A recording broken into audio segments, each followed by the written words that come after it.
Kinukuha ko po yung sako mga kaidol kasi pinatukuha ko ng may-ari ng basura mga kaidol. Na ibinubuhos ko po para magamit pa nila ulit. At saka meron naman ako nakita sapatos mga kaidol. Ito. Kasi may mga gamit pa na pwede pa mga kaidol. Yo, bro. Pwede pa ito mga kaidol. Pang gamitin sa mag-ayos ng makina mga kaidol. Kasi kapag mag-ayos ako ng makina mga kaidol, pili-pili ko lang yung pwede pa. Yan.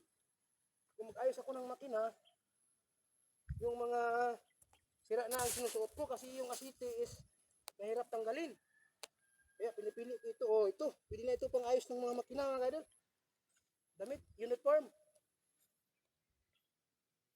Saka itong mga trapo mga kaidol, kasi pag mag-ayos ka ng makina, mayroon pang bikini. Hindi na ito pwede. Baka may sakit yung may-ari. Delikado tayo. Ito lang. Ginagamit ko ito sa pang-trapo ng mga makina mga kaidol. Pag mag-ayos ako. Saka maraming sandal mga kaidol. Para hindi tayo matinik ba?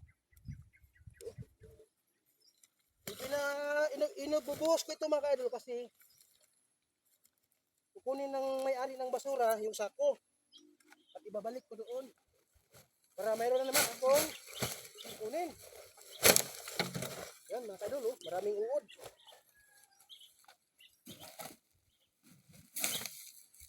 Ito mga kaidol, para meron naman tayong balikan. Yan po. Wow.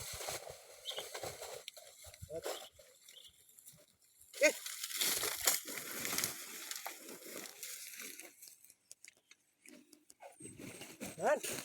Ang init mga kaidol. Silong muna tayo. Mabuti na lang may bahay. Ang init. Meron.